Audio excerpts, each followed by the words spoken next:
Thank you so much for clicking on this video. This will be my breakdown for episode 5 of the Book of Boba Fett. So let's get into it. Now, what an incredible episode. Not only in terms of a streaming show, but a Star Wars show. This by far is the best episode of the Book of Boba Fett. Now, it's sad because Boba Fett wasn't in this episode at all, and this is his own show, and so far this is the best episode for me. So great, the return of the Mandalorian, indeed. Now, so happy to see Mando again, Din Djarin. I mean,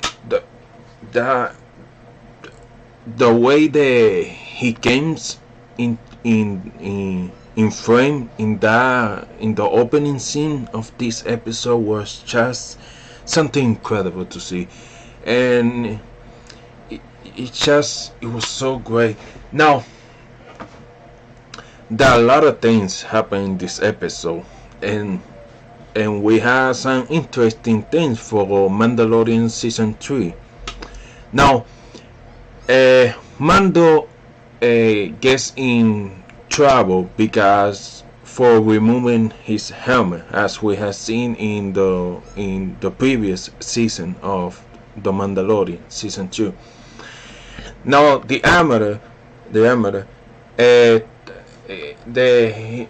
he tells him that he's no longer a Mandalorian for doing so, and the only way for him to become a Mandalorian again, because she's going to tell other Mandalorians, of course, other people, is to Mando. He needs to basically baptize himself in the living waters beneath the mines of Mandalore.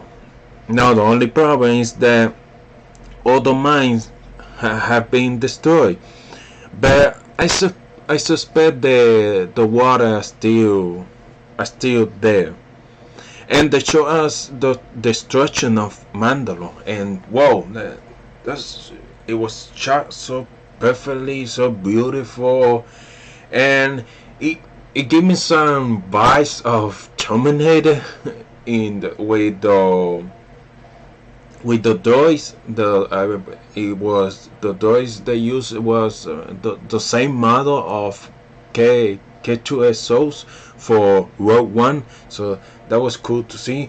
But yes, it felt like Terminator, the destruction. Now, we also have one of the main missions from Mandalorian season 3, and then now he needs to go to Mandalore. He wants to be a Mandalorian again and get into the living waters. So we're setting up things for Mandalorian season 3. Now, I think that in this episode was all of it, or mostly, Pedro Pascal stunt double as the Mandalorian, and then Pedro Pascal do the voice work, because he's currently filming the Last of Us series, and that they're going to shoot this series all the way to June of this year, and I believe right now the Mandalorian season 3 has started filming. So I think that they're going to use the stunt double of him, and because we don't see his face, he's under the helmet, and then Pedro Pascal can go and record some voice work for the character, and I think that we can probably see his face again. Maybe he can fly out to LA or something for 2 or 3 days and film those scenes there he's going to show up his face again. So yes, but I think that for Mandalorian season 3, we're not going to see most of Pedro Pascal face, and it says up right here because, as you can see, he gets in trouble because of removing his helmet. So they are using that in order to keep his face off, and in order to Pedro Pascal able to do the voice work and not be necessarily on set all the time. Now, the opening scene, I love it, and when he deployed the dark saber, incredible. I mean, Din Djarin, the Mando, he's a fantastic character here. So I think that we all love him. Now, Boba Fett is not in the best episode of his own show, and that's sad because this entire episode focuses only on Mando. Now, I think that Boba Fett is going to have at least a great season finale, and I think we're going to see a lot of characters come in. You know, those rumors about the aging Harrison Ford possibly coming in, Kira, and I think that the Harrison Ford makes sense now that we're probably going to see Grogu next week. So it will mean that we have to see again Luke Skywalker, Mark Hamill, the age. So I think that would be something incredible if we can have Harrison Ford and Mark Hamill, the aging of the characters in the same scene together. And it's sad because we're not going to have Carrie Fisher. We don't have Carrie Fisher anymore, but at least we will have those two together, because that's something that we never get in the sequels that they made. So it would be nice to see that here. I think they're going to show up interesting characters in the episodes remaining for the Book of Boba Fett. Now, so Mandalorian season 3 filming. Now I think that Bo-Katan is going to be a major character in that season, and she wants the dark saber. So I think that she will probably going to get the dark saber and win it, of course, by combat from Mando.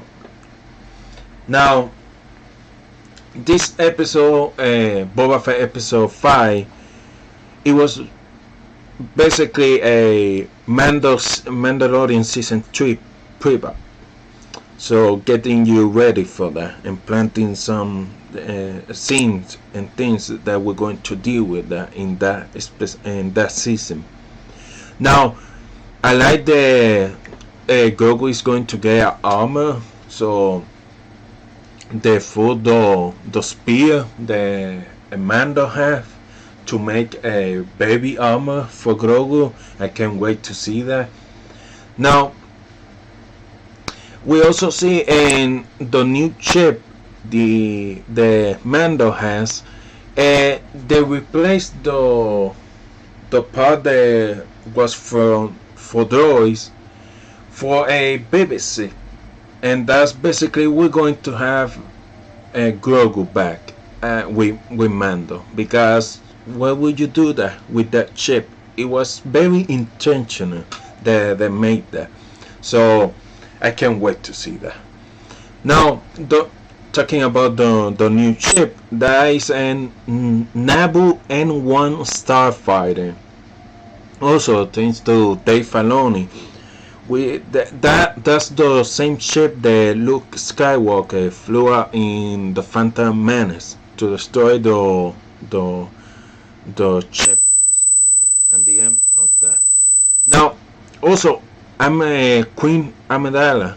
uses the ship. Now she used a basically the same ship back chrome, and that's interesting. Basically, she and Mando has the same taste here.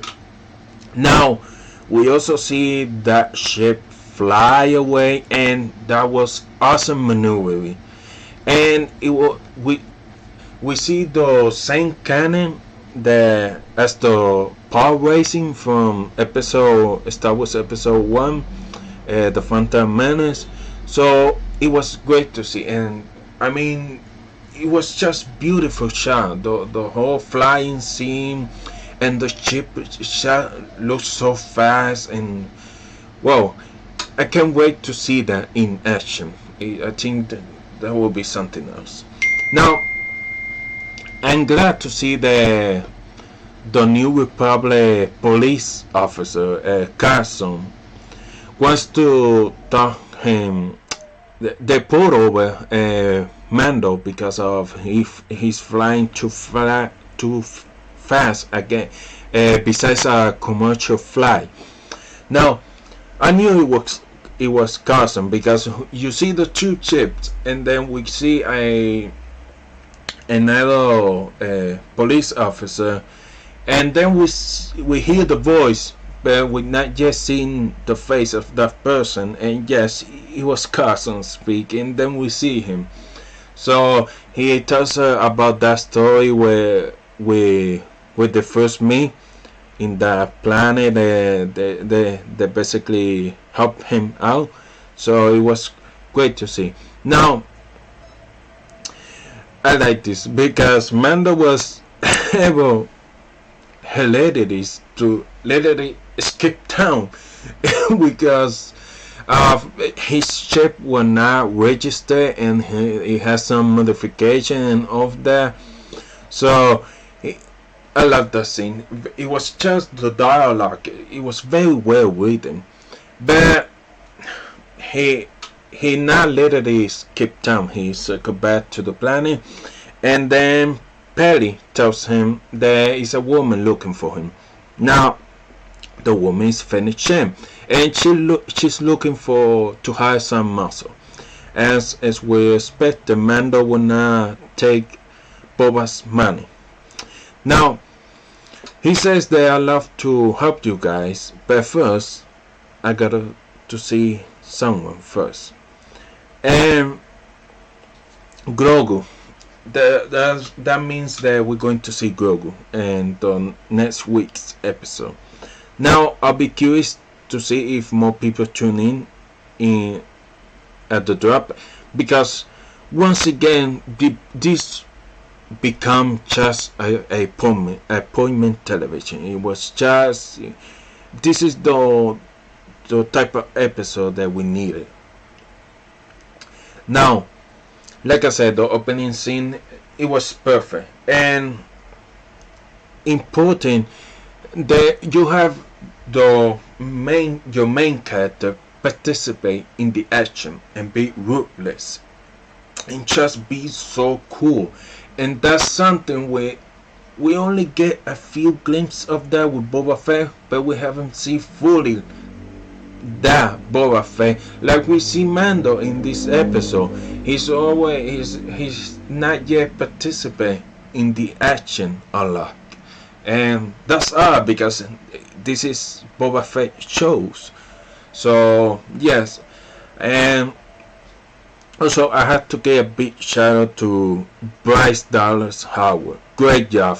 She does great job in front and behind the camera, but she's becoming an excellent director, and she should be proud of her, because I think she did a better job here directing the action scenes and the flight scenes than an experienced director with decades of experience like Robert Rodriguez, which was but she proves that she can handle basically almost anything, and she's very good at the action. So big shout out to Bryce Dallas Howard. Now Mando won the dark saber, fair, but he's not yet knows how to use it well. Now the armor is basically guiding Mando and training him. We see him train, and then pass Fisla, and they have some history with the dark saber here, and he basically challenged Mando because he thinks that he shall lead um, the victory to say Mandolo. So he fights Mando, and Mando won the fight, but he was very struggling with the dark saber, and the only way he won the fight is when he didn't have the dark saber. So I think that this is setting up that Bo-Katan will probably have the dark saber, and I think that Mando will agree. Basically, he wanted to give her in the season 2 of Mandalorian, but she knows she has to win it by combat. Now, another cool thing about this episode was the Mando flying commission and leaving all those weapons in the briefcase because he cannot carry on him on the ship. And I thought for a second that the guns would be lost, but no. So they was there once he arrived in Mos Eisley. So that was a fun joke and I really enjoyed it. Now also the droid there, it's not the same, but the model seems similar, but of the droid the called the Star Wars Jedi Fallen Order, the game, and that's a cool droid. I very enjoy the little moments that he has, and I like the model. Also, Amy Sedaris, she was great here, and I like her montage helping, Mando helping her to fix the chip, and we know she speaks Jawas, and she dated one, so that was cool to see. Now, overall, this was a fantastic episode, and I can't wait for next week's episode. I'm so excited for this, and also I'm very excited to see Mandalorian season 3. Looks like we're going to get a lot of big things, a lot of Mandalorians in that. So yes, I'm so excited for that, and I think that the season finale of the Book of Boba Fett will be something great. So let me know in the comments below what do you think of this episode. If you enjoy it, if you not, hit the like button. Please consider subscribe to this channel and share this video with your friend. And like always, thank you so much for watching. Bye bye.